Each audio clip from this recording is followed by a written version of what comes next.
Hello, my name is Beatrice. I am very happy to be introducing this first session of the World Around Earth Day event on the Virtual Design Festival. In this first session, taking personal responsibility means understanding the bigger picture. I'm going to be introducing a group of thinkers who show some radical new ways of thinking and understanding the world around us. First, we will meet the London-based architects and designers cooking sections, who will be in conversation with curator Maite Borjbad, who is at the Art Institute of Chicago. They're going to be discussing the interconnectivity between climate change, diet, and food production, and also talking about their campaign against farm-grown salmon and their restaurant and underwater oyster table in Skye. You will not want to miss the conversation between Dr. Nelly van Hayoun, experienced designer, and Sepaka Njima, an educator. Not only do they traverse new ways of teaching, new spaces of learning, decolonization, they are doing it all with some pretty fancy Instagram filters. They talk about thinking about education from the perspective of a tree or a plant or the bottom of the ocean. These are the new perspectives that I think it's important to be reflecting on today. I will also be having a conversation with Lagos-based architect Kunlé Adeyemi. We will be discussing what's going on in his region at the moment and what the COVID and climate crisis can teach architects. And finally, we will hear from Professor Harriet Harris-Dean of Architecture at Pratt Institute here in Brooklyn. And she will be in discussion with Professor Timothy Morton, a philosopher, author of many influential books, including Hyperobjects, Dark Ecology, and Ecology Without Nature. The two of them are going to discuss what a philosopher and a person raising a generation of architects could learn from one another, what their responsibilities are to create frameworks for ways of operating in society. They talk about veganism, they think about streams of capital and responsibility for social justice. At one point, Harriet compares the virus to architecture. The virus has structure and partitions and cladding like a building, and also becomes a proxy for cruelty and equality. Does the virus have rights? Is it fascist to make the virus an enemy? All of that is coming up. I hope that you enjoy it, and hope to see you there for session 2.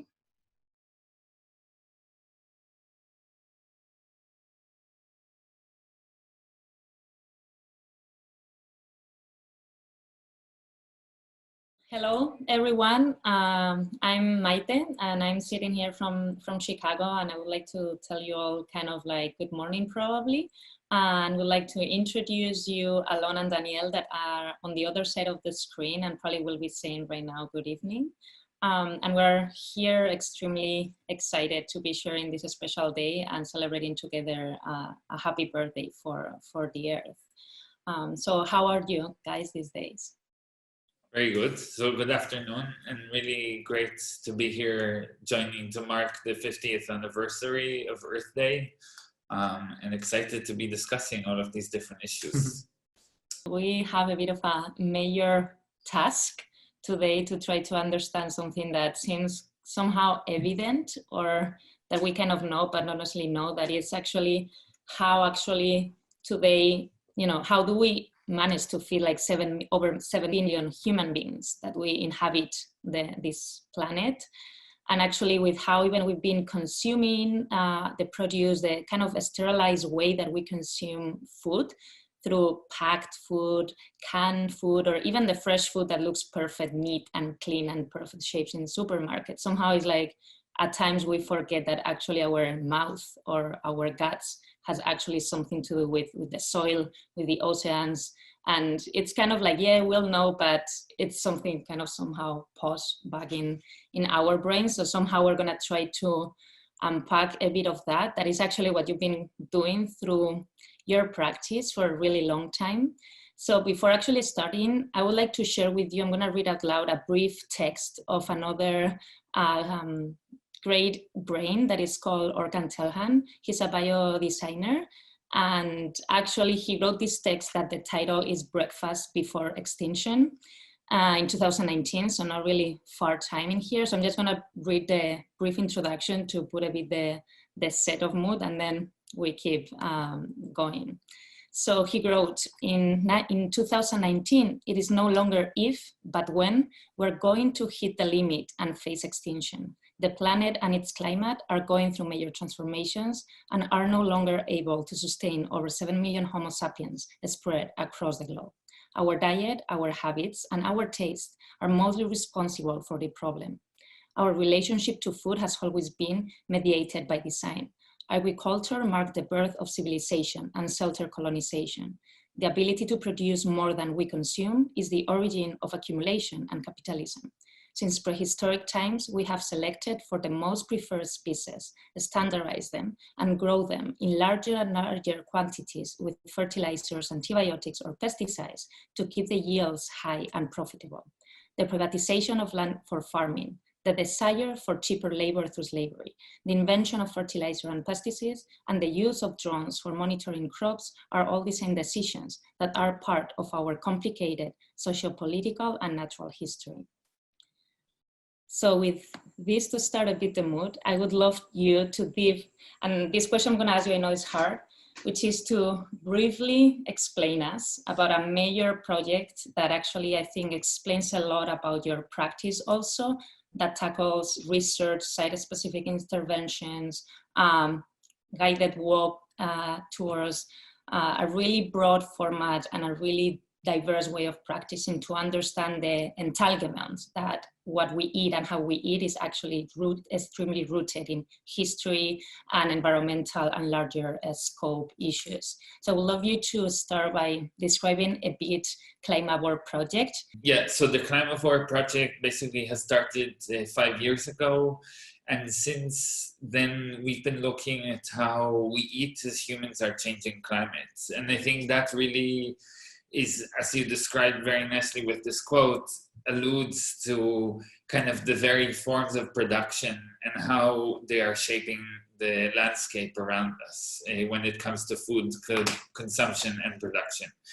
And in Climavore, basically what we question is how today, when we go into the supermarket, especially in big cities or the global north, one is confronted by all seasons all year round, right? So we could eat strawberries, asparagus, or salmon any time of the year. And when kind of we're living through these ongoing seasons, what are the actual seasons that are governing our production, food production environments? And this is today how, in response to the climate emergency, how we could start looking at seasons of drought, seasons of polluted ocean, or seasons of floods, just to name a few, in order to think how we eat as humans are changing the climate. And for us then it's more interesting to think of these other forms of food infrastructure and landscape production, let's say, rather than focusing on ingredients. So to look at all these kind of interconnected relationships and then think of site responsive interventions within the Climavore framework that tackle either pollution from fish farms or drought because of kind of mismanagement of water, etc., etc. So it's always kind of looking at kind of human-induced events, climatic events, together with acceleration of those events because of human action.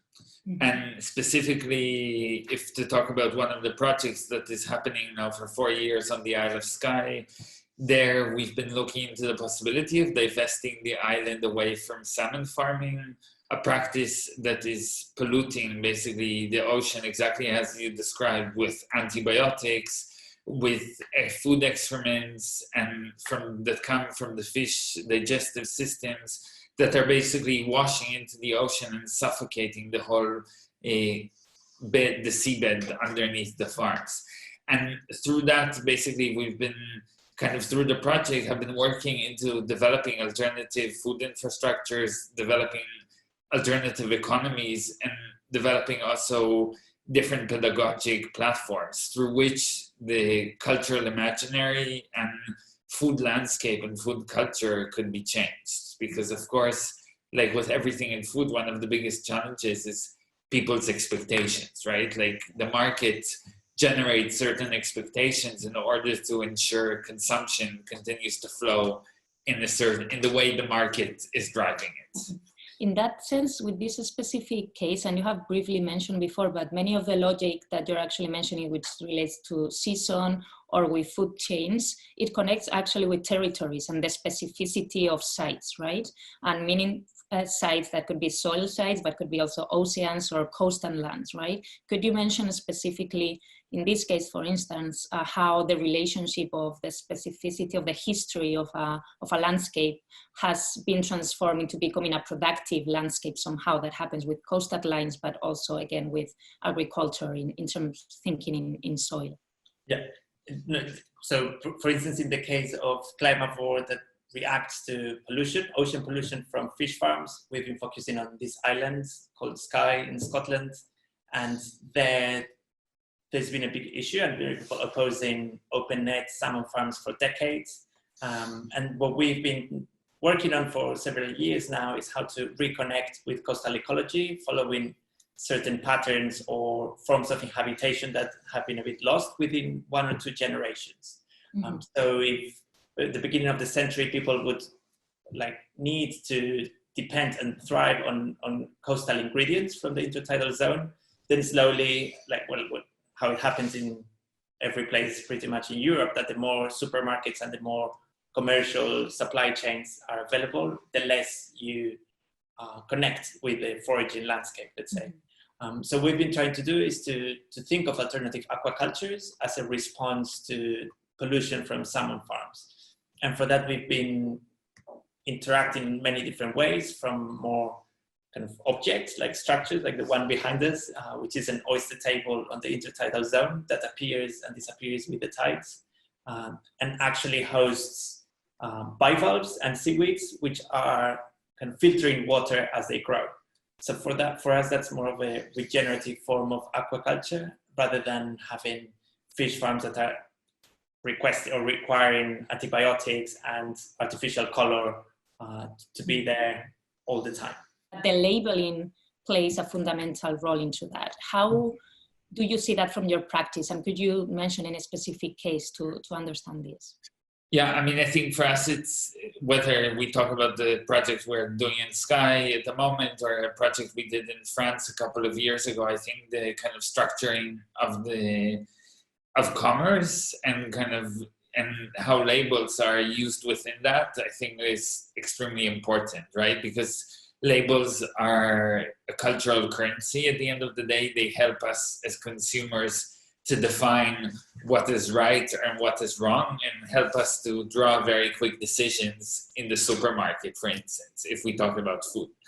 And I think many times, though, we kind of forget, and the market is very good at supporting us to forget how these labels are structured, and that they more and more have become a business within themselves, right? So I think on the one hand today, it's extremely important to grow foods in ways that are supporting the soil. And I think organic farming and its principles could do that. But exactly as you were saying, what is the threshold of organic farming? And in other ways, if we take it to a more cultural sphere, in Skye and in Scotland, there's a huge kind of promotion of Scottish salmon, and how kind of this label of something that is Scottish is being made, where actually many of the companies and a lot of the genetic material of the fish that is grown in fish farms in Scotland is not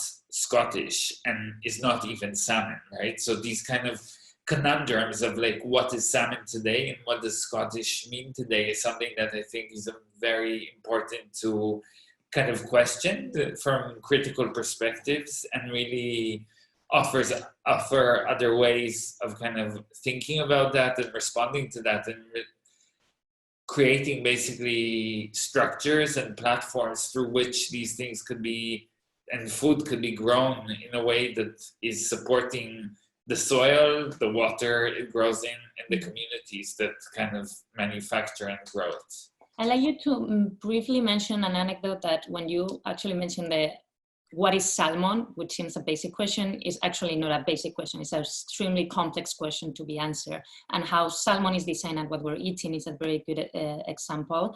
And some point, like you mentioned about this bird becoming with this kind of coloring. Could you a bit briefly talk about that? Because I think gives the insight about how we're designing those things that we call salmon. Well, it's the whole controversy around wild salmon that we strongly believe that it's neither wild nor salmon, not even fish, because it's this construct that has been engineered over the past 4 or 5 decades to kind of feed the world, supposedly. But what happens is that the fact that the salmon in farms do not have access to a shrimp or krill that would give them their natural salmon color, that requires fish farms to feed them color. Synthetic color, which is another not genetic, but another lab invention. And that color feed comes in feed pellets that are kind of thrown into the pens. And we came across this house sparrow in Scotland that turned salmon because it had eaten one of the feed pellets from a salmon farm. And like a flamingo eating shrimps, the sparrow, the little bird, also turned their feathers pink. So for us, from that moment, is like to see that bird that turned pink in a way helps us understand all this supply chain, but also the labeling that goes into these sustainable foods sometimes. Mm-hmm. The only thing I'd like to mention before finalizing, and you already tackled on that, is the more cultural aspect again of this. Mm-hmm. And within culture, there's like a lot of common sets on that we already again had there. Like we had the knowledge on how to actually use organisms to produce food, meaning yeast, for instance, and everybody that is doing bread at home and so on. There is a lot of knowledge in that, in recipes, family recipes, that somehow they're all like kind of cultural protocols that actually speaks about our habits. And ultimately, all those habits and even tastes that are constructed throughout time have an ethical responsibility also and an impact of what we're eating, right? And I would love you to mention the project that I think is really interesting and really reaches these two parts that are more like scientific, if so, and absolutely cultural on the way we understand consumption, related with this project called Mussel Beach. Could you briefly talk about that? So Mussel Beach was a project we did last year in Los Angeles, part of the current LA, which is the Los Angeles Public Art Triennial. And our site was down on the beach at Mussel Beach. And basically the whole project was to transform Mussel Beach into Mussel Beach. So how can we use the history of bivalves and mussels specifically in order to understand both kind of the cultural and environmental legacy of a place like Los Angeles, but moreover its future. Because we have to remember that before mussels, there were mussels, right? And before humans came and started to build the city as we know it, mussels were adorning the coast, were kind of very important subsistence food for Native Americans that were living in all of the wetlands in the area. And through a series of a long research process and a series of intervention, and basically a walk, kind of an audio narrated walk that took you through Mussel Beach, you could learn to think together with mussels, or kind of to understand how would we see the coast through mussels, and understanding the coast through mussels instead of mussels can allow us to really open up that space into multiple readings, but also multiple futures of how the coast of Los Angeles could be inhabited, especially in these times of a climate emergency. I would love to invite everyone to actually listen to the audio. There is a very interesting moment that you mentioned how the muscle workout that the mussels do by breathing, that workout is actually what somehow is cleaning the water, right? So there's like very interesting analogies in there, because we also then start thinking how we model our bodies and the capacity and understanding that we can design our own bodies, but what we consume, what we feed ourselves is actually totally embedded into the culture of food that it's today, with probiotics, the use of yeast and so on, which is another major question.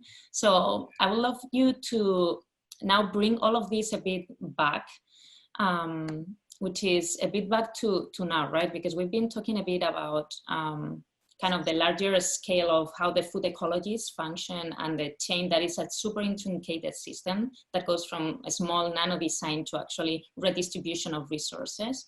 And something that has been really striking today is actually those instances, right? That ask us like, how can we feed ourselves? Like there is like those moments of appearances of even starvation or not capacity to access. The question of access to food is also a really problematic one, as we all know. But this is also a very polarized reality, because in the same time that we're seeing all this media, we're also seeing these situations, right, of excess of food, that because the chain of supply of food, it's so intricated and dependent, the moment that something breaks, the whole thing breaks. So again, that speaks probably of on a reliance of a supply chain that is extremely, not even global, but international, but how we can also see some options of the local as alternatives to this. But also, what do we do with waste? You know, here, I'm gonna move a bit so you see, that's the situation of milk waste. The other were hundreds and hundreds of onions that needed to be wasted because the possibility of transportation were not an option. But also the waste was coming from cultural habits. In the case of the United States, situations like this one become that apparently in the United States, people mostly consume vegetables through restaurants. So in the moment that access to restaurants is not possible, then the consumption of vegetables is slowed down. So all those are leftovers that the restaurants cannot actually consume. However, the demand on processed food has reached a peak after the first weeks of quarantines, when some of the healthy behaviors were put into demand. And all of that, some of it has to do with the global infrastructure of food supply, but some other actually has to do with what we can do at home and our culture and our habits.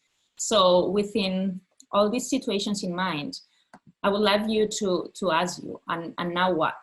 How do we understand that? And if or should be a new normal, what that should be, or how can we learn? So I think there are two important questions. It's like, how do we create much more robust and circular economies through this crisis? And on the other hand is also, how do we kind of really scrutinize what we eat, right? Because again, I think, and it's tying us to the beginning, this pandemic and all of this talk of like how it emerged and all of the kind of the danger of like wet markets in China, etc. I think the what is at question here is like much larger, right? It's like how through our food consumption systems, and this is like moreover true, I think, in the global north and in the west, we're constantly putting immense pressure on the natural environment, and we completely kind of live in this place that we're like bending the natural environment at our service in order to kind of feed our desires. And how do we shift that and kind of start operating within kind of the constraints of the environment and how it is today, and it's kind of very fragile condition. I think only from there we could really start reimagining kind of what our food systems would be moving forwards.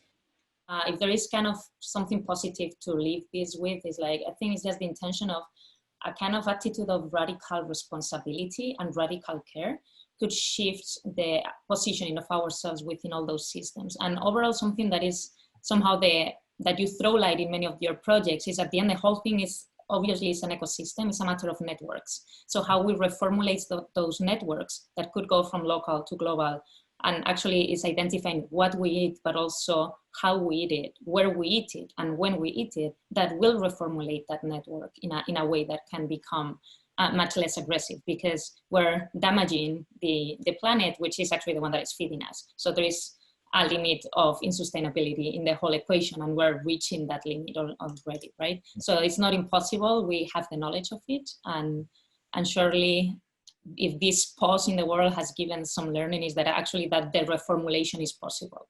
I'm going to invite actually everyone to take a look to that project specifically, which is actually a website with a lot of things, because I think it's a good way of understanding some of those projects or issues that sometimes they seem so far up in there, how actually relate to us and what we have for breakfast or what we have for dinner, and it needed to run then. And I think it's a good moment to actually take a look at that, and also to listen to some of the audio guides. Actually, I've done that myself. It's a bit of a bizarre experience. Here in the States, we can go out to do some sports. So I've taken some of those audio guides that are actually site specific, but I've done it here, absolutely outside of the specific sites.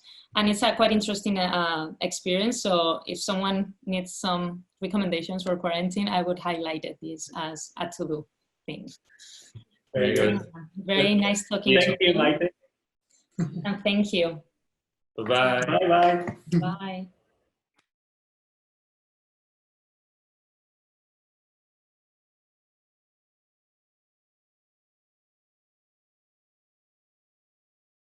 Hello, hello.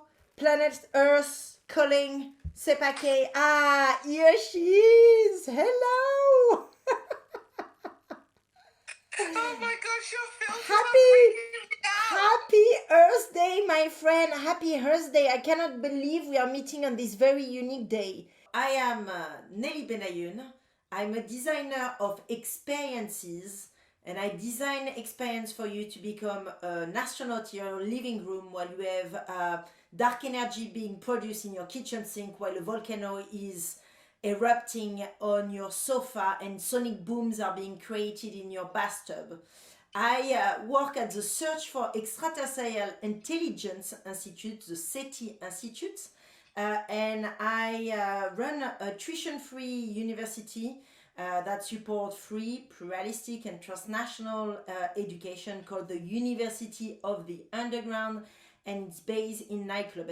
And I run as well a studio, Nelly Hayoun Studios, and we produce films and do, events, experiences and others for many different people, but many in the nightlife.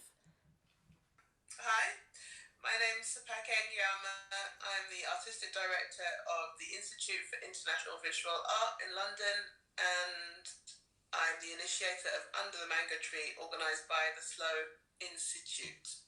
So tell me, where have you been? I mean, it's a while I've not seen you. I mean, obviously I've been going in different parts of the galaxy, and You really, I mean, what I've noticed also is that the galaxy is orbiting around you. So I'm a little bit like, wow, I thought we were orbiting around the sun, but no, we're orbiting around Nelly.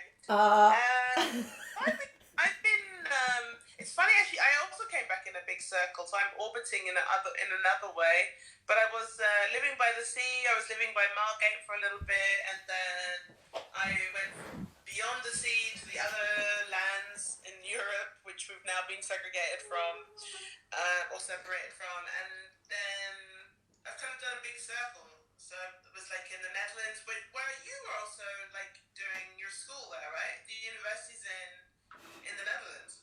in there, yes, you're right. But I'm in the basement actually. Well, I am in the desert. I'm not really in the cosmic spaces anymore. We base in the basement of nightclub in both Amsterdam and London actually. University of the Underground, free, pluralistic, transnational education. But right now we are all online because, as you know, we are having this big issue. Because of the current situation. But how come you started the school in the Netherlands? Well, because we started to collaborate with the Sandberg Institute, which is this school there, and they basically allowed us to pretty much have a master program. So we were initially granting masters, but then eventually this became quite limiting in terms of what we could do, and so we started to shift things a bit and started to develop more short-term programs, 3 months program where we go in different places. And so this year really is about testing out this idea of being transnational, not belonging to one specific space, but actually taking the student, we went in Egypt, we were going to go to Georgia, Tsibili, to work with a nightclub called Bassiani, who is currently having a lot of struggle. The nightlife is of course having a lot of struggle, and the design of events, the design of experiences as well. Because of course, when you cannot bring in audiences together, then how can you still build a dance floor? And so right now we are investigating this. We are questioning, the role of dance in building new revolutions in institution and beyond. And really, the University of the Underground, it's about that. It's really the idea of defining using different discipline. We are not puritanistic at all in that sense. Like, we really try to actually bring in that notion of plurality into the way that we consider and think about structures, and we think about institutions and what they do for us, and how politics, economics, sociology, all the big themes can be completely rethought through from a different perspective. So right now it's Earth Day, but what if we were to start looking at it from the perspective of another planet, for example, or from another alien species? Then it will bring in a whole range of very interesting conversation. Yeah, I mean, I think for sure if you think about a pedagogy from the position of a plant or from another animal, from another species, then you start to think of a completely different pedagogy. It's good to change and shift the perspective. It makes me think of actually while I was working on an education in Kassel, there was this idea from Lucius and Anne-Marie Burkhardt. Did you ever come across them? He's actually a sociologist, and she was an artist, and they kind of developed this idea of instead of thinking about city planning from the bird's eye view, which is normal, the plan, it was to think about things on a scale of 1 to 1. So instead of just kind of looking at through plans and documents, it was much more about embodying the city through walking. And he developed this science, and it was called Spaziergang-Wissenschaft, which is the science of walking. And I really think about this, in terms of, he also sort of talks about how design is invisible. I really feel like it's really interesting to sort of think about how the shift is not something. You also talked about the shift between the night and the day, and who occupies the day and who occupies the night. And so it's kind of interesting when you sort of talk about learning in the nightclub or learning in those kinds of spaces, because already the body is doing something different when it comes to the later evening part of the evening as opposed to the daytime. And the way that we've been conditioned to learn in a certain kind of way, that we feel like, you sit in a chair, the chair does something quite specific to you. But what would happen if your background, if we were to learn in nature, if we were to be in that setting, in that background, how would we learn differently? Well, and I think, it's totally true as well, from the perspective of a plant, the nightlife is, for us humans, it can sound really dangerous if we're in a place like this. But actually, this is where, the Amazonia start to breathe, is really at night, is when you can listen to it at night.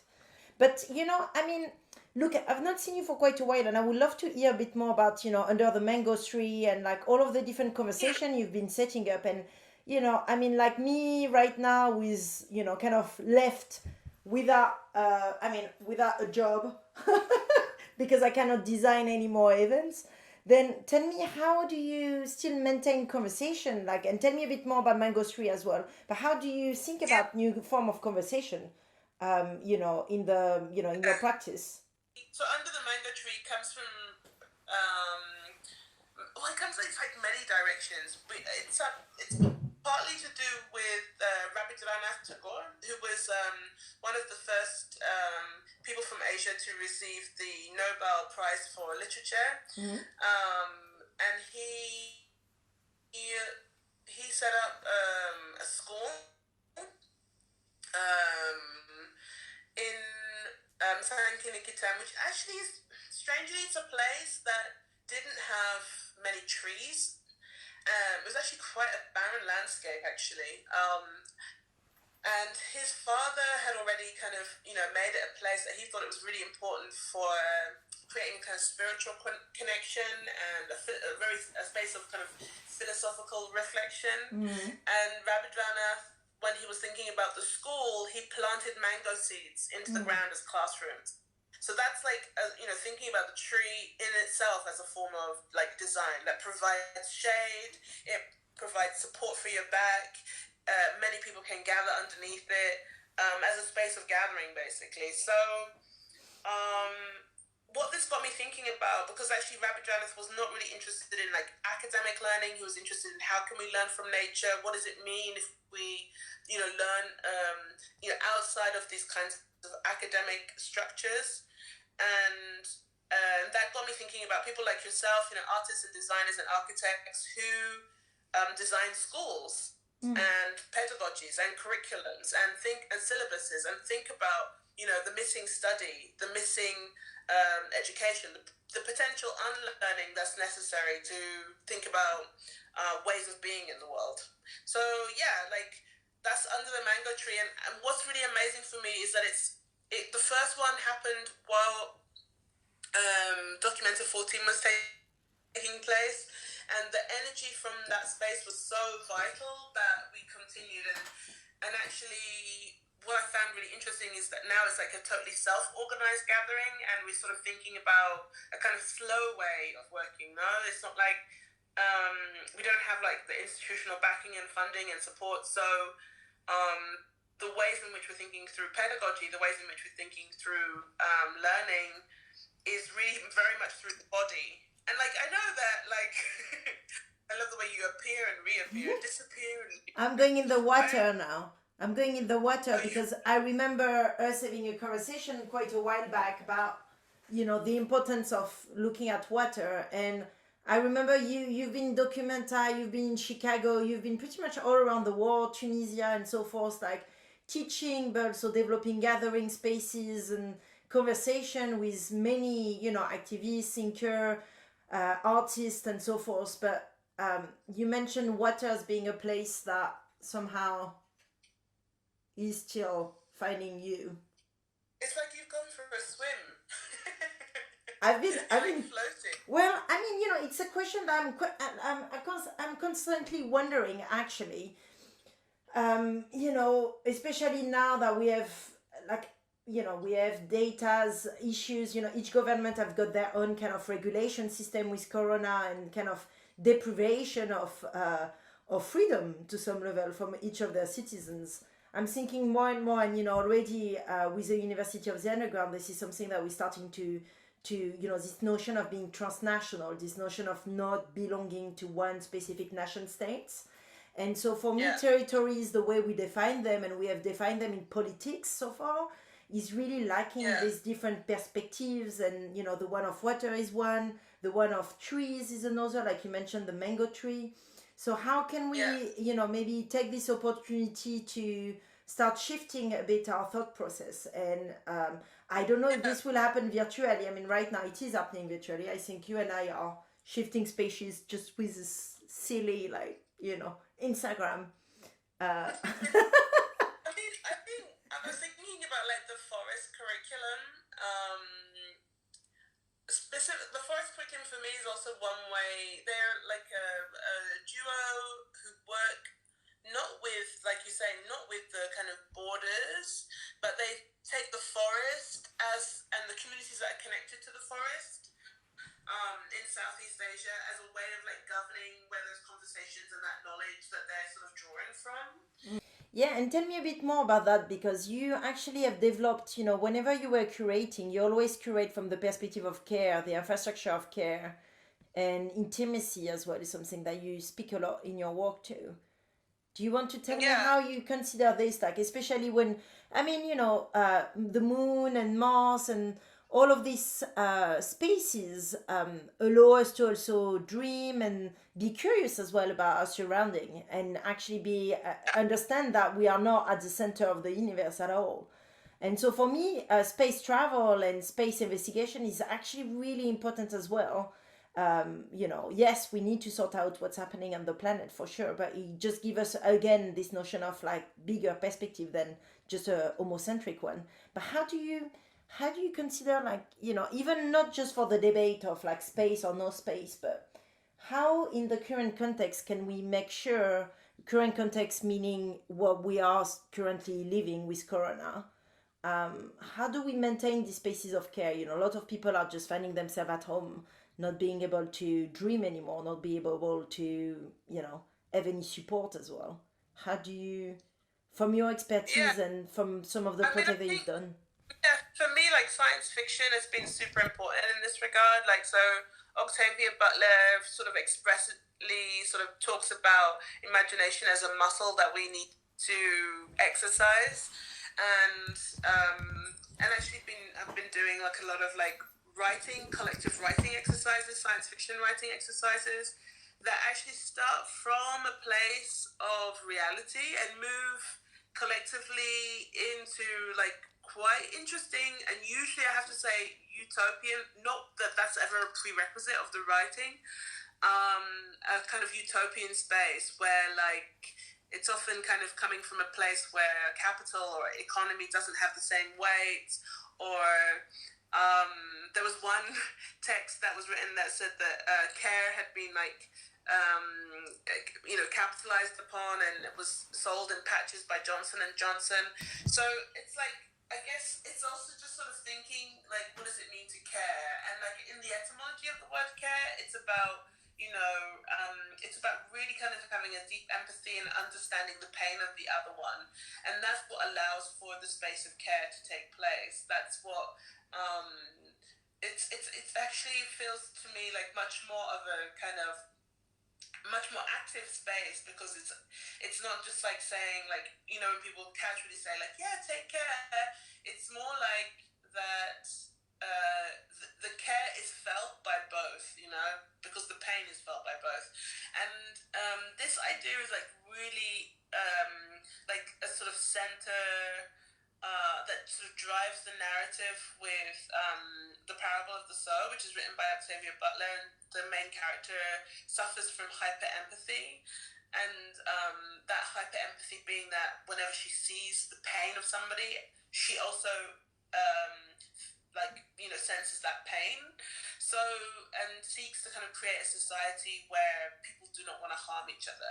So I think that element of care also comes into thinking about pedagogy and but also into curating as well. I'm working with an artist at the moment, Jade Montserrat, who very much sort of talks about not just the care of the object, but the care of the artist, and what does it mean to create then an infrastructure of care, so that the whole institution has to kind of really revolve around notions of caring for each other. And I think intimacy is somehow created as a space that's necessary, I think, to allow ourselves to be vulnerable, to be able to experiment, be able to deal with difficult knowledge. And I feel as if so much of what we kind of think about and do in the world, or the way in which we are in the world, we have to recognize how it has an impact, not just on other people, but also on various ecologies around us, right? Even if those ecologies are not visible. Yeah. No. I mean, I'm sure you were sort of talking about with the university of the underground, how you're kind of occupying the night, and I'm kind of curious to hear more about the kinds of spaces in which you kind of think about using or are using through the university. You mean right now, or in general, the kind of the spaces where we are going? Yeah, I mean, because you've sort of talked about how our night activity, our kind of nocturnal activity is diminished, but then we also sort of think about the fact that our nocturnal activity is sort of less. It means that other forms or other forms of nature come out that maybe we didn't necessarily give space to before, or we didn't recognize. Maybe we were it was symbiotic or a coexistence of things that were happening. I'm thinking specifically of the birds singing at the middle of the night, and foxes being much more brazen. Yes. I mean, I think there is two things there. There is definitely the need for imaginaries that we will allow the nightlife artist and and all the creative in general to kind of survive in this current context. The kind of the belief that you can come up with a new system in which we can still have a dance floor, we can still have spaces of resistance, because that's what dance floor is, especially for the LGBTQ plus community. In places like Georgia, for example, in Sibili, where Bassiani is the only place where you can really be free to be youth the way that you want it to be. because you're not allowed to be LGBTQ plus and so forth. So the nightlife has, a long history of being able to allow for this form of resistance or counterculture to exist. The underground, as we know it, is really happening in the dark in general. The allegory of the cave, I mean, you can go all the way back to, the antique Greek or anywhere really, and then that's where it starts. But on a much more practical level, I think we need to remember that there is an economy with a nightlife that is also extremely threatened, and like most of us are not, either having, we like most nightlife artists or most people that work in the event industry, we don't really belong to one specific, category in general. And so that means that sometimes we are not even seen. We do things, in the dark. And so that means that when things are falling apart like they are now, then you're just left to your own device. Economy and government cannot do anything for you. So there is a real demand from that, and that's also something that we are talking about at the University of the Underground. I wish we are currently having a big discussion on imaginaries and which one do we feel the most affiliated with, and maybe you can speak about the Global South as well after that. But we have one of our board member, Arjuna Padarai. He wrote this book called The Future as a Cultural Fact, where he specifically speak about that, the cultural facts as, something that is, how do you even identify what cultural fact in the Global South? That's also is a starting point of a conversation, and we have to, we actually having a lot of conversation which are just not actually just about that imaginary, but actually about practicals, like how do we build new systems? How are we going to survive this next 3 months financially? And so that's a real struggle. Like that's a real struggle, and we are all trying to figure out how the digital realm can become one of that. But also how can we, people don't tend to want to pay for content on the digital platforms. So you have to start a new culture of that. If you like a content, if you like a culture, if you like or if you want to support a counterculture from existing even in the next 3 months, then you're going to have to chime in, you're going to have to support them. And then there is that side of things, which is kind of more immediate, and then there is a kind of the long-term thinking of that. Obviously, capitalism, the way that we know it, is kind of showcasing it's been showcasing it to, for a really long time. I mean, it's not just the start where we realize that this is completely deficient. But I think it's going to be a real focus of at least all of the students. How can we actually take this opportunity to look at cryptocurrency, look at, the dark side of the internet, so we can actually build new economical system for ourselves. And that's where we are now.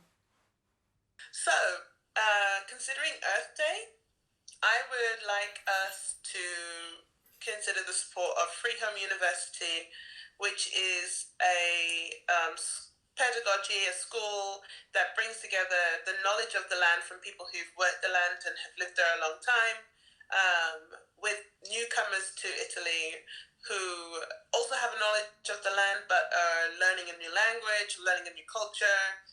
And how do you bring these two worlds together? And I think it's such important work that they do in thinking through different pedagogies, similar to University of the Underground, through like feminist pedagogies, but also really playing an important role in reconsidering our relationship to the earth. Happy Earth Day. Happy Earth Day. And I would like to nominate, the University of the Underground, which is a charity, right? And what we do is we provide free, pluralistic and transnational education everywhere. Right now we are online, so everyone can join us. And we teach students how to use the plurality of discipline available to them to try and rethink system, rethink basically institutions, and make use of linguistics, make use of politics, economics, but also theatrical practices, experiential practices and events to shift perspective in many different places. Dimensions also. And dimension as well, yes. Okay, well, thank you so much for your time, Sepake. Thank you, that was so much fun to catch up with you from space Yes. to Earth. I mean, thanks for making the journey. Thank you so much for having me in your living room. It was a pleasure to talk to you. Happy Earth Day, my friend. Bye, bye, bye. Bye, bye. Yeah, ciao. Bye. Bye, bye.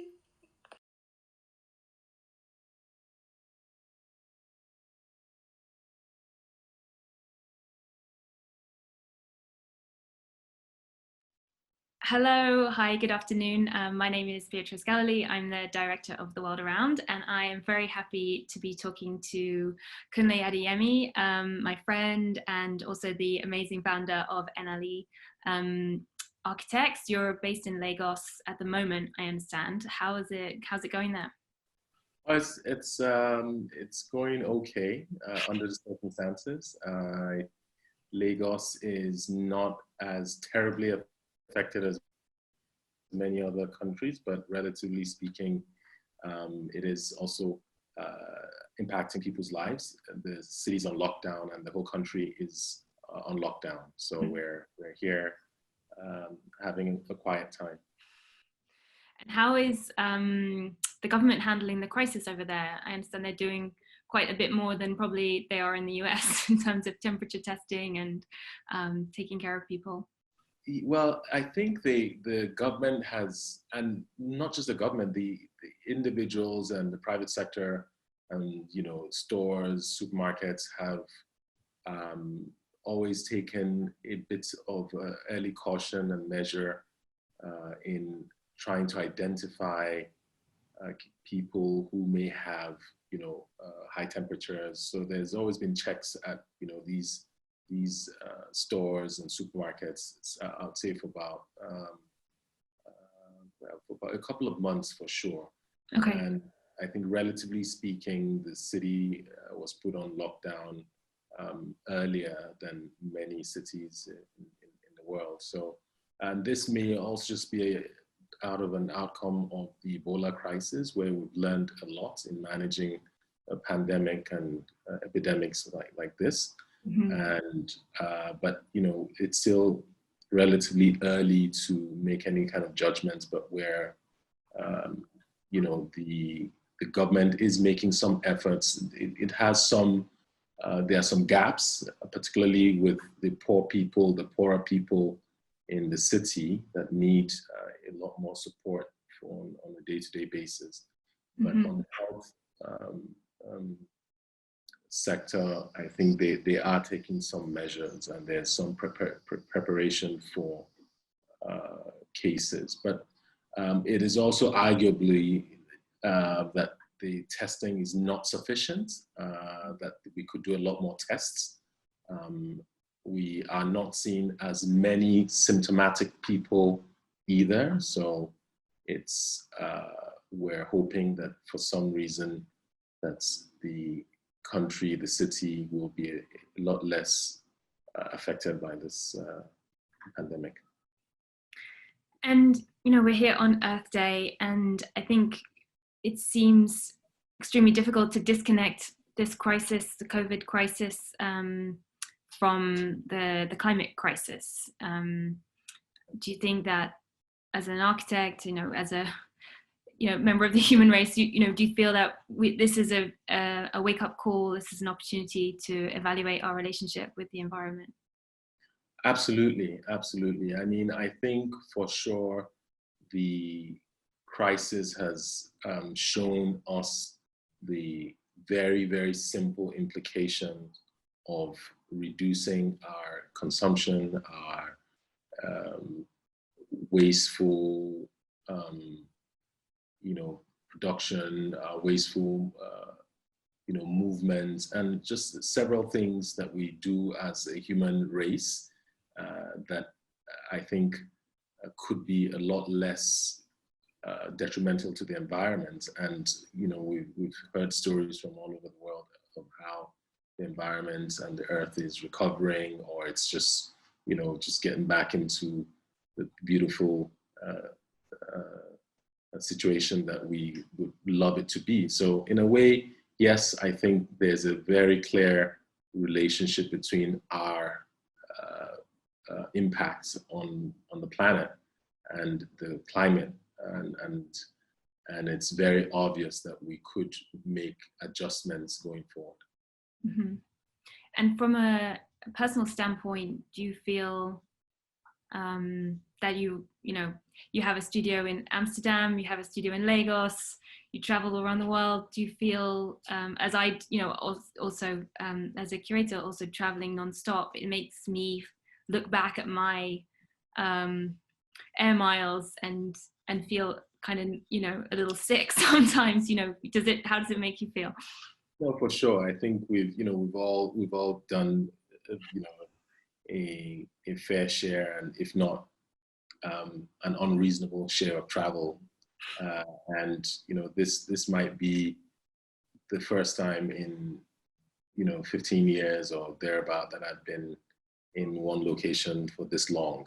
So it's actually quite a welcome relief somehow, particularly because I think it's a time to rest, it's a time to recover, it's a time to reflect, it's a time to exercise, it's a time to cook, to do all the nice things that we've always imagined doing that are essential, right? That are just basic and really just valuable in day-to-day life. Being at home, being with family, being connected with people, and somehow the fact that the entire world is almost doing this at the same time, we're all in this together, is also a bit of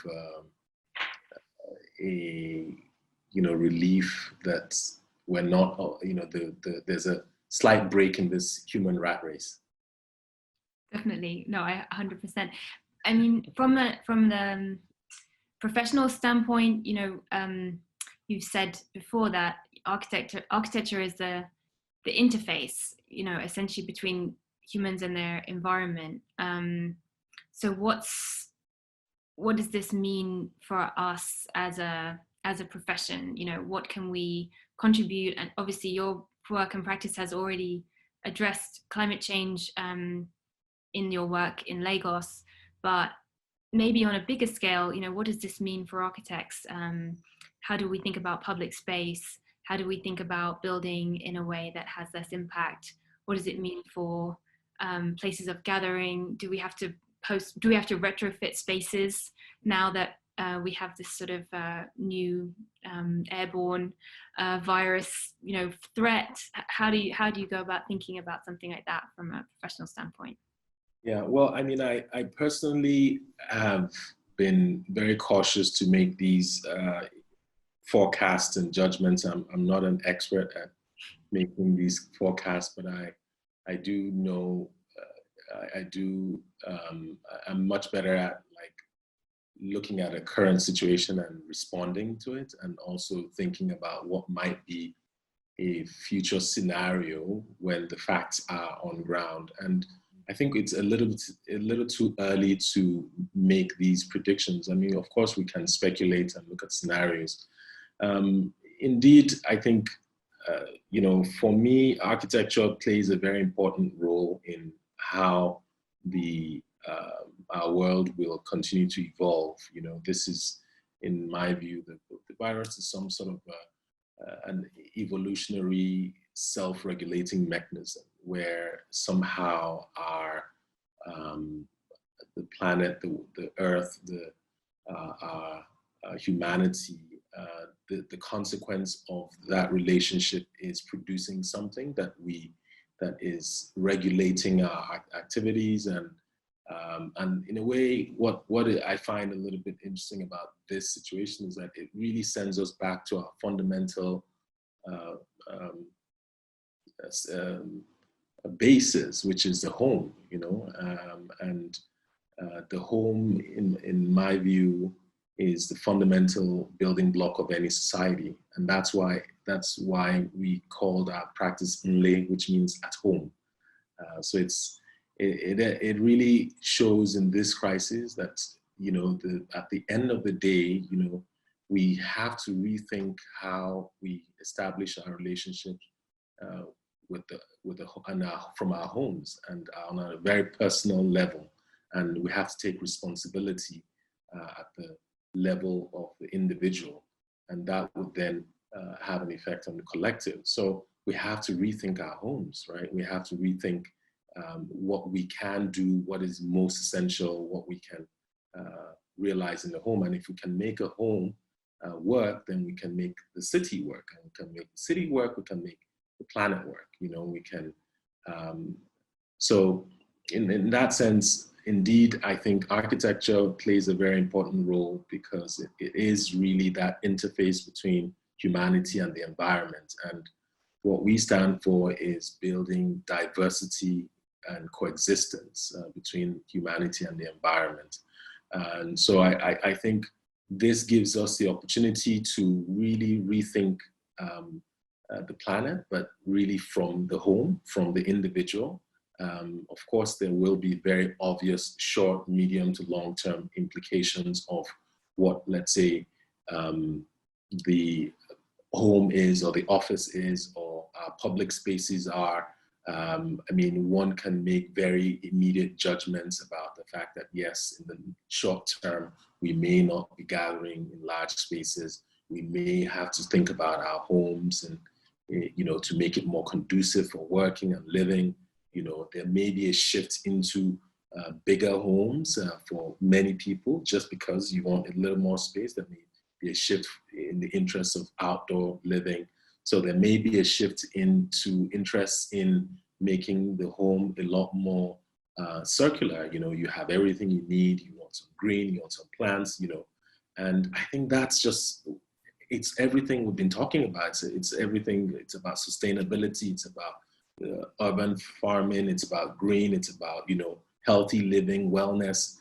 And finally, it takes a crisis for that to happen. So I see that both as, I mean, the crisis is a terrible and unfortunate situation, especially for people who have lost their loved ones and, you know, the challenges that we're dealing with in hospitals and every day, you know, someone is affected.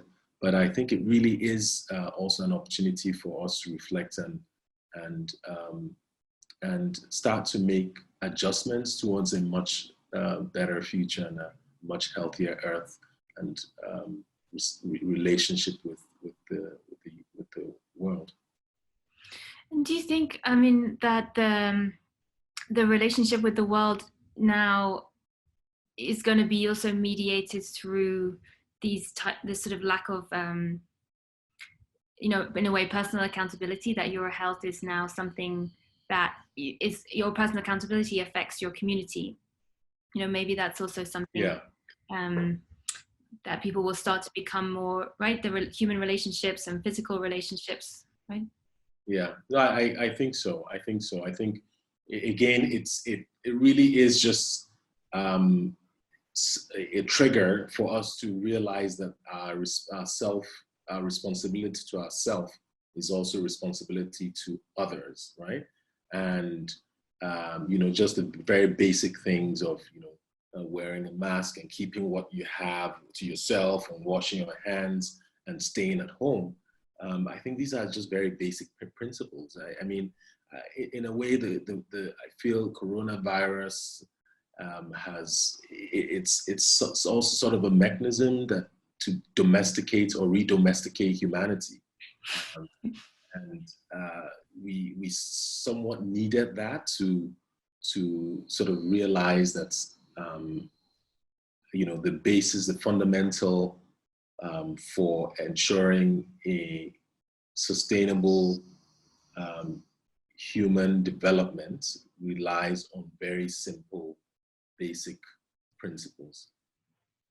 And talking of, you know, living with nature, maybe you could talk, what is that image in the background? I mean, you do obviously working with living on water and living with water. What's going on behind you there? Well, that's a rendering of a water city which we presented in 2014 at MoMA for an exhibition called Uneven Growth. So at the time we developed the idea of a city that it was in coexistence with the environment, with nature, and a city where there's a large part of its urban fabric is with water, and one that also is inclusive, diverse. It has, different forms of urbanism, from tall buildings like you have in Chicago, to lower buildings like you have in Amsterdam, to Venice, to Makoko in Lagos. It's this sort of hybrid of living and coexisting with the environment. So that's an image of a water city there. And are you working on, what are you working on at the moment? As you may know, in 2011, I launched a project called the African Water Cities Project, which looked at the intersection of the challenges of urbanization, rapid urbanization, and climate change, specifically in African cities. And so this is, I've been doing a lot of research on that. I've worked with several institutions in the States, Cornell, Columbia, Harvard, and Princeton, where we've taken students from these institutions and done studies and research in different African cities. So we've been expanding that research and finally putting together a book which is based on the research and findings for looking at the relationship between growth of cities in Africa, in main African cities, and of course the fact that although Africa is said to be the least responsible for climate change, is one of the most affected by it, with a large population within a high and extreme high risk zone. So we're basically studying these locations and looking at how people are adapting to both issues of rapid growth and urbanization, and also dealing with the challenges of water. So the book essentially looks at three things: Africa, water, and cities. Well, when's that coming out? Early next year. We think we would have some delays because of the crisis. So we're looking at early next year. And do you think that those case studies will have resonance for other cities that are dealing with water? I know Amsterdam has a lot of people, living on water, and so many other coastal cities around the world. Yes, for sure. I mean, we're also looking at a very broad, the research is quite broad, and then it focuses on Africa. So it takes case studies from all over the world, generally from Asia to North America to Europe. We have a very broad view of it, but specifically focusing on Africa, where, of course, there's not a lot of information. So it's taking some time to gather information or data, and collects images that are relevant, and also just we're also having contributors writing. So I'm going to be calling you up. I'm available. I've got a gap in my schedule there. Okay, I think that's all that we can say today. I'm sure we'll catch up another time. Thank you so much, Kunlé, for being part of this and for part of Earth Day. And yeah, take care. Hope to see you soon. Bye. Bye.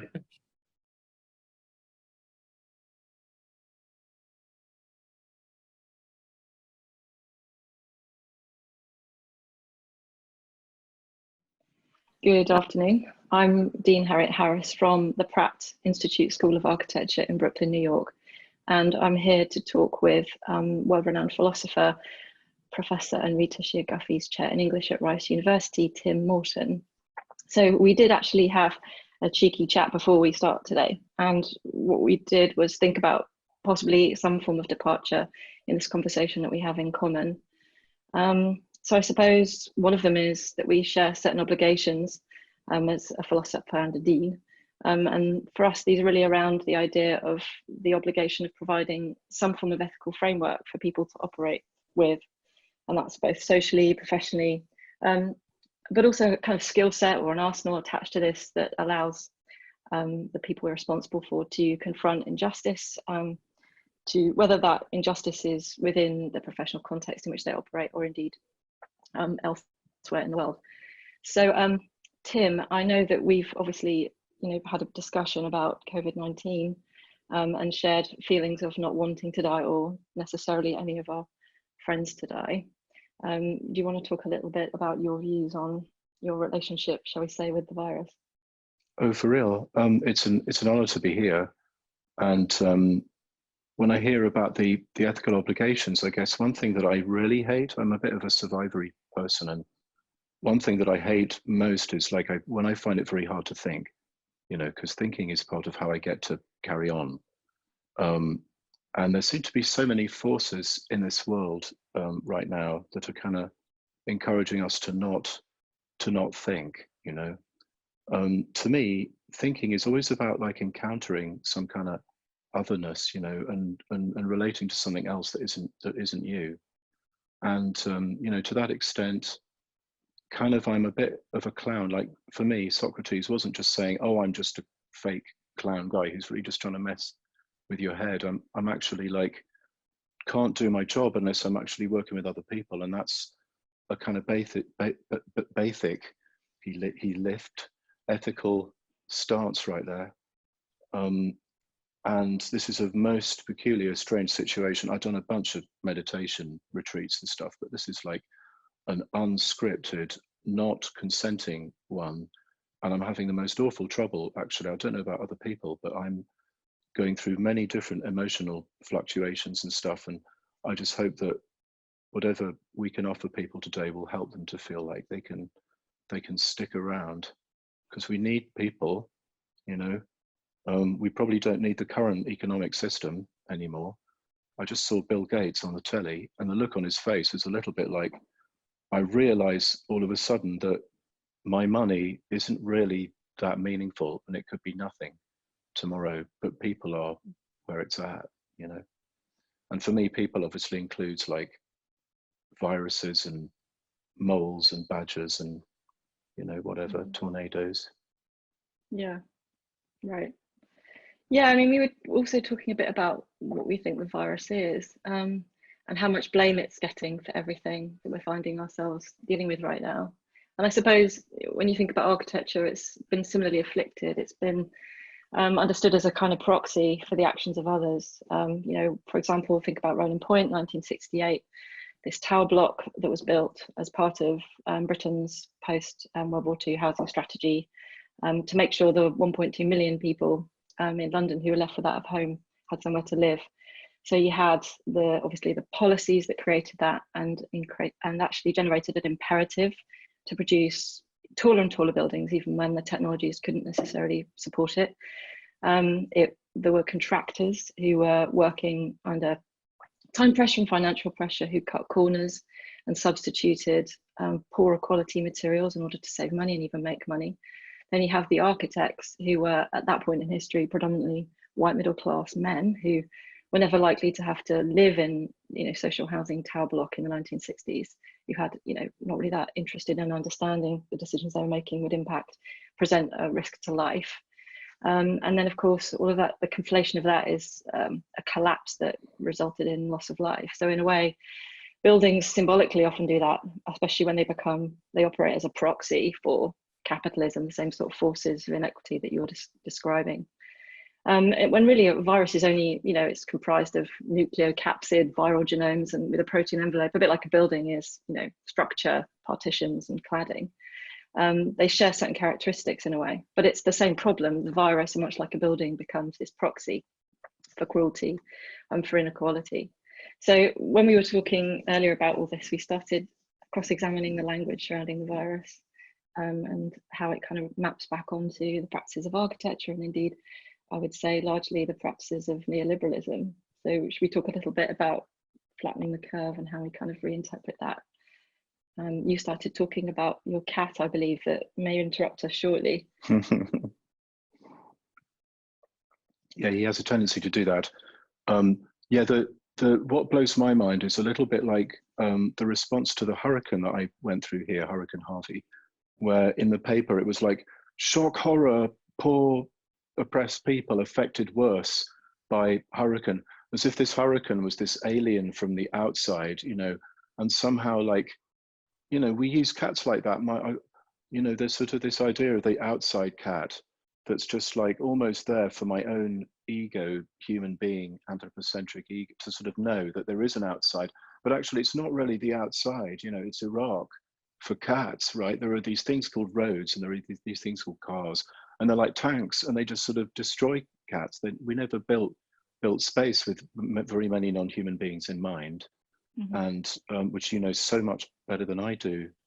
And like, I feel like the only really ethical thing is to think, well, my cat is on the inside of social space, and therefore social space isn't really just exclusively for human beings. And it's the same with the virus. It's like, this virus is not invading from the outside. It's actually coming in so many ways. From the reason why it's messed up is the way we all relate to each other. You know, like economics is just like, minus the money, like how we get to organize our enjoyment together, you know, and it's obviously organized in a way that, you know, helps people like Bill Gates to enjoy himself quite a bit more than your average person, right? Let alone cats and all that, you know.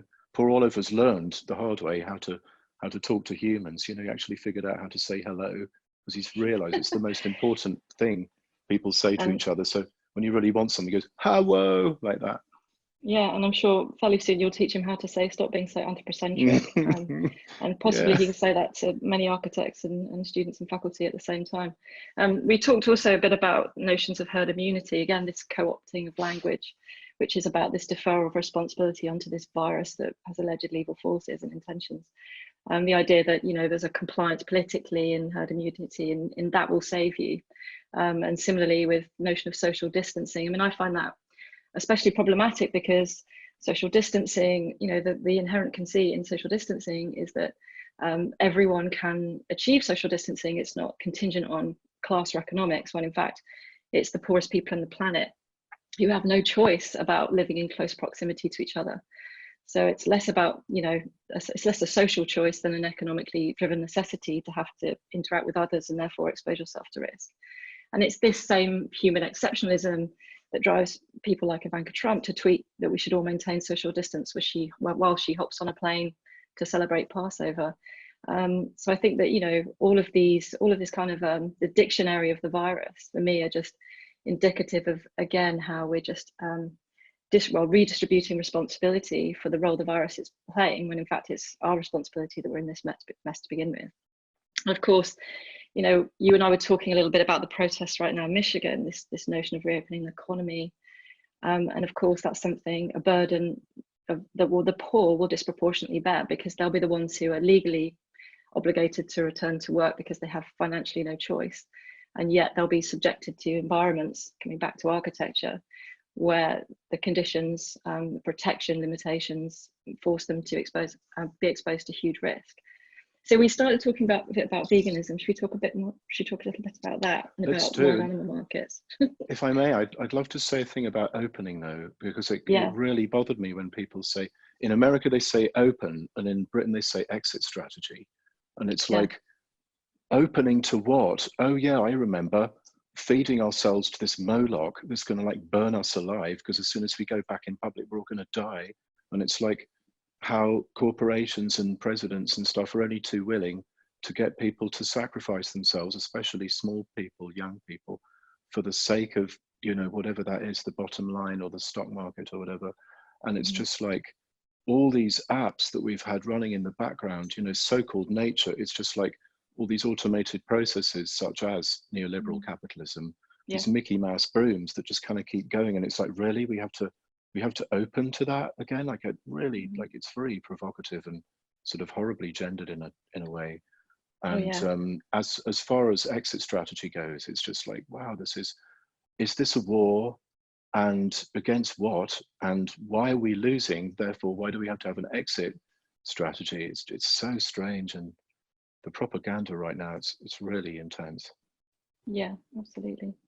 And thinking a bit about this idea of, again, the responsibility for the origins of the virus being from a certain community, and that community being a very poor community, that are intentionally and politically undereducated, who obviously have a view that eating a pangolin, rather than having any kind of political agency, will address power inequalities, because, you know, pangolins supposedly have, you know, once imbibed, offer some redress to the poverty in which these people live and the hardship they face.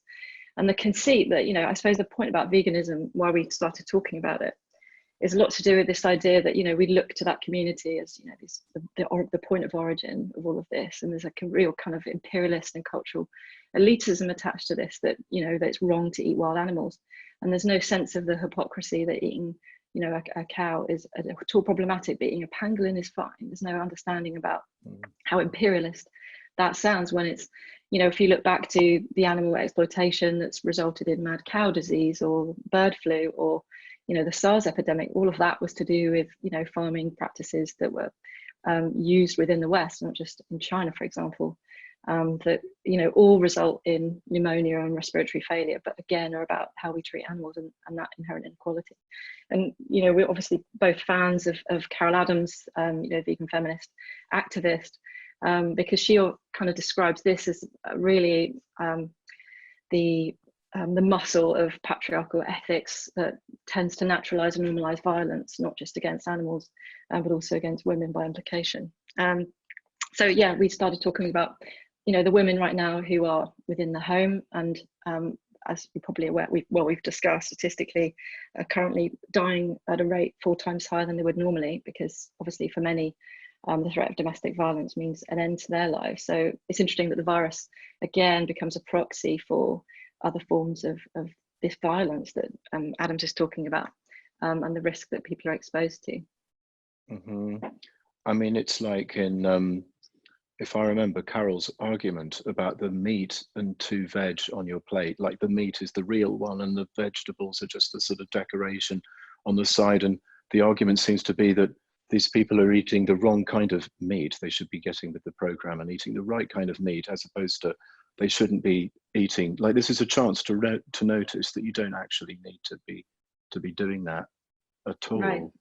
You know, yeah, like passing the blame onto someone else, you know, like the crudest example being the conspiracy theory, right? Like some lab created it, and there was of course there was a girl, a Chinese girl in a lab, then passed it on to everybody else. It's racism, misogyny, and speciesism, yay, right. At the same time, you know. Yeah, and I know, the victims are blamed for the perpetration. Yeah, exactly. For real. And so, yeah, if anything, the alien weirdness of the virus is just the alien weirdness of the world we live in, reflected back to us through this relentless take no prisoners kind of. I sometimes think if interviewed, the virus would say things like, "We don't negotiate with terrorists," you know, about all the macho guys like on the steps of the Capitol in Michigan or wherever, like with the guns, like going, "We beg to be sent back to work," you know. Yeah. If only they could hear themselves, but if only the virus would say something like, "We don't negotiate with terrorists," you know. Yeah, I know, it's interesting. We're now imagining the virus speaking about many things. I'd be very interested to know what it has to say. You know, we were also talking about the comparison, you know, expanding upon this idea of, you know, the virus being this, I don't know, this tannoy really, this mouthpiece for neoliberalism, and linking it back to, you know, US law. So 14th Amendment, which, you know, under constitutional law allows a corporation to be treated like an individual. So in other words, you could sue a corporation for manslaughter or person slaughter. And obviously the liabilities end with this notional, you know, business construct, not the individuals that have made the decisions that have poisoned people's drinking water or given them cancer through pesticide or whatever it is. So that limits the statute of liability. And similarly, the virus in a way is operating in much like the way a corporation might. It's absorbing, I would say, the kind of biowarfare that's taking place right now, in the way that we are being, in many contexts, being encouraged to be, you know, as you're suggesting, eaten by the monster outside the door, or subjecting ourselves to exposure because we have no economic alternative. And that's kind of, you know, again, interesting to understand that the virus isn't really the problem and potentially more of an ally. So this idea about, you know, the virus's rights under these conditions, you mentioned talking about its rights in terms of property and destruction. Would you like to expand upon that? Yes, of course. the going sort of labor theory of value in your kind of capitalist theology, aka economics 101, it's based on Locke, right? And it's sort of like the idea that you own something if you work on it, right? And the limit of working on something is destroying it, right? So like you have a right to stuff because you have the right, if you work on it, and then, you know, like the ultimate would be you just destroy it. So it's like a sadistic concept of property, basically. And so the paradox is, like, if everything were to have rights like that, then nothing could be property, therefore nothing could have rights. And so this language of rights is very important, obviously, but has a kind of limit to it. And that I'd like to somehow like add to this talk about rights, a question of like just kind of symbiosis, like what does it mean? Like, who do we allow into ourselves? Who do we allow to be next to us? Who do we allow to be part of our kind of permeable boundary situation? You know, and it's sort of like this virus could be here forever. Like I just found out that the Spanish flu mutated into regular old H1N1, which happens every year, you know, and it's sort of like how to coexist with these uneasily strange relationships rather than have a kind of black and white patriarchal logic where we know in advance who the friend and the enemy is, you know, and the implicit tendency towards a kind of fascism at any moment right now, when people are realizing that they're kind of covered in the biosphere, just like it's everywhere, it's in here, it's over there, and it's like, well, we're going to have to, you know, make some walls and like figure out who's who and who's what and all that. But like there's a fundamental uncertainty to any kind of relationship, which is the basis of the empathy somehow, right? Like I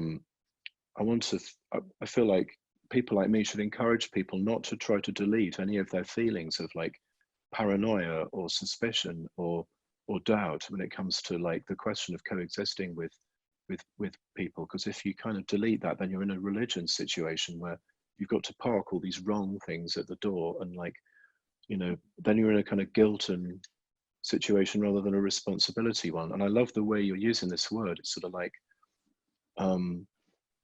if you can understand something, you're responsible for it. You don't have to prove that you did it. You know, like we know who's guilty for global warming. They actually work opposite me at Rice, the Chevron and all that. You could just go in there and citizens arrest them right now. But it's sort of like everyone's responsible, but in a kind of modal way, right? So people who Pacific Island people, you know, hardly any responsibility. Americans, you know, 99 point something %, right?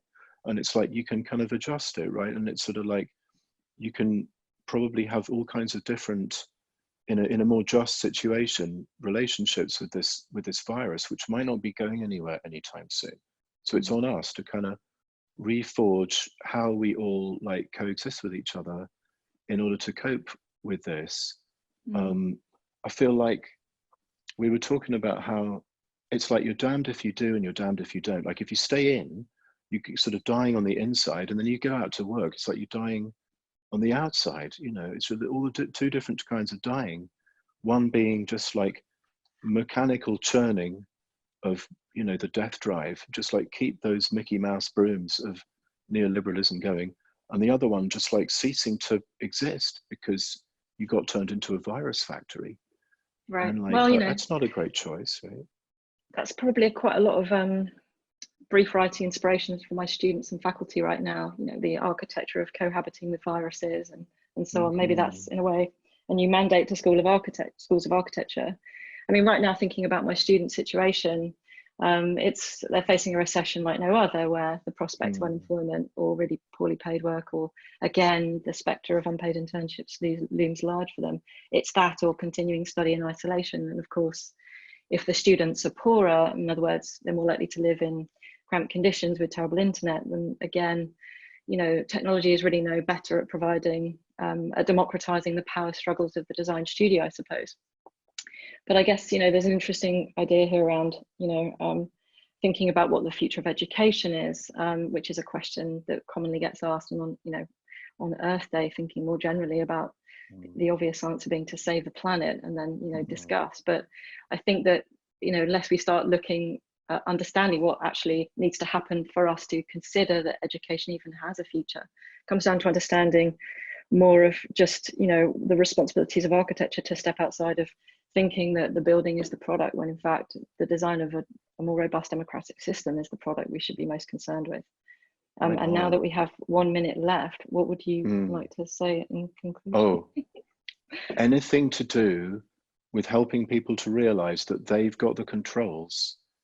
Like all this stuff, the reason why it's so oppressive is your basic alienation, right? There are these, there is so many more of us being people who making nothing to about 7 whatever million a year. The contrast between that group and then billionaire people who are way above the roof. I can't even point high enough to get there, you know. Yeah. And all these automated systems that we've got going that we don't have to let keep going, you know. I'm constantly very keen on William Blake, and he's got this very architectural idea that, you know, public school kids sing it all the time. It's if only they knew what they were singing, which is, you know, I shall not cease from mental fight, aka ideological struggle, you know, psychic combat training or something. Nor shall my sword sleep in my hand, and I'm ready to actually do violence for this to work out. Until we've built Jerusalem, you know, and it's an architectural image. It's like, don't just rely on these so-called natural processes to figure themselves out by the magic of the marketplace and all that stuff. We've got the controls. It's like, that's why the ideology is so intense, because it's not true, right? Like, that's why states require armies and passports and stuff, because they're actually very fragile, and there's like so many more of us than there are of them. Professor Tim Morton, thank you for joining me this afternoon to talk about these many important issues. And also thank you to Beatrice Galilee of The World Around for her contribution to the Virtual Design Festival established by Dezeen today on World Earth Day. Thank you.